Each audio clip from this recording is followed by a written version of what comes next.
تو بہتر یہی ہے کہ فرض ہی کے بعد نکلے اور سنتیں اپنے گھر میں پڑھ لیں، تاکہ یہ صورت نہ ہو کہ ہم اس وقت نکلیں جب وہ شروع ہو جائیں، پھر لوگ ملامت کرتے ہیں کہ دیکھیے بے ادبی کرتے ہیں۔ یہ تو سب ایسے ہی پھانسنے والی باتیں ہیں، ورنہ کسی کو اس قسم کی مذہبی بات میں مجبور نہیں کرنا چاہیے۔ اس میں مجبوری نہیں ہے، مجبوری اگر ہو جائے تو یہ بھی ادب کے خلاف ہے۔ کوئی شخص شریک نہیں ہونا چاہتا اور تم زبردستی اسے بٹھاؤ کہ شریک ہو اور اس کا دل کہیں اور لگا ہوا ہے، یہ بھی اس کی بے ادبی ہے کہ وہ بے دلی کے ساتھ مجبوراً کھڑا ہو گیا ہو۔ ایسا نہیں ہونا چاہیے۔ جو لوگ زبردستی کرتے ہیں وہ غلط کرتے ہیں۔ کہنا چاہیے کہ جو چاہتا ہے شریک ہو جائے، جو نہیں چاہتا وہ نہ ہو۔ برا ماننے کی کوئی بات نہیں۔ جن لوگوں کے دل چھوٹے ہوتے ہیں وہ چاہتے ہیں کہ جیسے ہم کریں سب لوگ ویسے ہی کریں، اور اگر نہ کریں تو پھر وہ غلط کام کر رہے ہیں۔ یہ چھوٹے دل والے لوگ کرتے ہیں۔ وسیع القلبی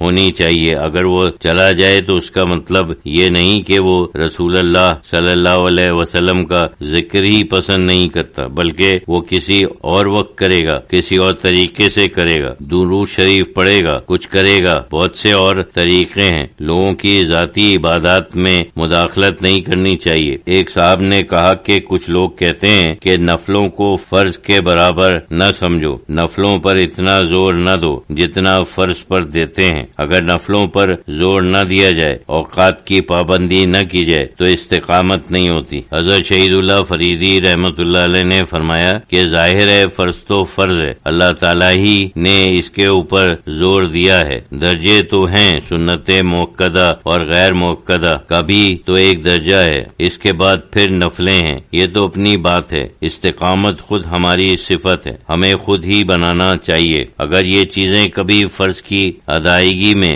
حائل ہوں تو پھر سوچنا چاہیے کہ نفلیں اتنی زیادہ نہ ہو جائیں۔ حضرت عمر رضی اللہ تعالیٰ عنہ کے زمانے میں یہ بات ہوئی کہ ایک صحابی صبح کی نماز کے لیے دیر سے آئے۔ حضرت عمر رضی اللہ تعالیٰ عنہ نے باز پرس کی کہ دیر سے کیوں آئے؟ انہوں نے کہا کہ میں تہجد کے لیے اٹھا پھر سو گیا، نماز فجر کے لیے آنکھ نہ کھلی۔ اس موقع پر حضرت عمر رضی اللہ تعالیٰ عنہ نے تنبیہ کی کہ بہتر یہی ہوتا کہ تم کم اٹھتے اور فرض نماز پابندی سے پڑھتے۔ فرض نماز چھوڑنے کا جواز نہیں ہے۔ اگر اس قسم کی صورت ہے تو دیکھنا چاہیے، بلکہ استقامت ایک چیز ہوتی ہے۔ اللہ تعالیٰ نے اپنی وسیع رحمت سے عام لوگوں کے اوپر کم سے کم محنت ڈالی ہے اور پابندی لگائی ہے۔ جو شخص آگے بڑھنا چاہتا ہے اسے اپنے اوپر کچھ اور چیزیں فرض کرنا پڑتی ہیں۔ مثلا کوئی وظیفہ دیا جاتا ہے یا کوئی نفل نماز دی جاتی ہے کہ یہ پڑھا کرو، یہ بھی ایک قسم کا فرض ہے، یعنی ہمارا ذاتی فرض ہو جاتا ہے، شرعی فرض نہیں ہے، ہمارے اپنے لیے فرض ہوتا ہے۔ ایک صاحب نے نماز عصر سے پہلے کی سنتوں کے بابت دریافت کیا۔ حضرت شہید اللہ فریدی رحمت اللہ علیہ نے فرمایا کہ یہ سنتیں غیر موقدہ ہیں، ویسے ہی ہیں۔ اس سے پہلے سنتیں ایک حدیث کے مطابق ہیں۔ حضرت علی سے پوچھا گیا کہ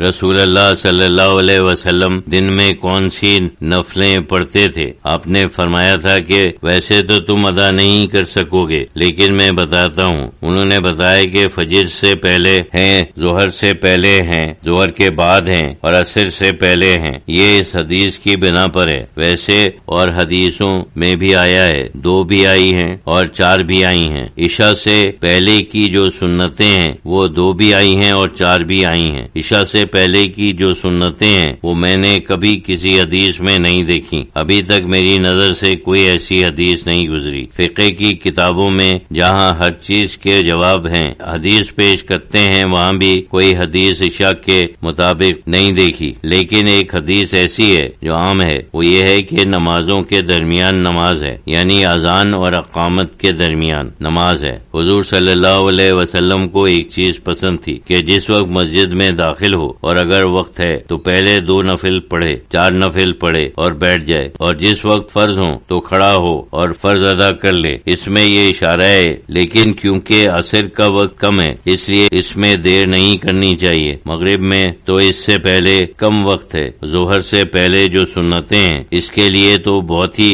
زوردار قسم کی سفارش ہے اور یہ بالکل موقدہ ہے، اور اس کے لیے تو قطعی قسم کی حدیث ہے کہ یہ ایسا وقت ہے جس وقت آسمان کے دروازے کھلتے ہیں۔ کسی نے حضور صلی اللہ علیہ وسلم سے پوچھا کہ آپ یہ کیوں پڑھتے ہیں، تو اس کا آپ نے یہی جواب دیا، تو وہ بہت ہی پکی چیز ہے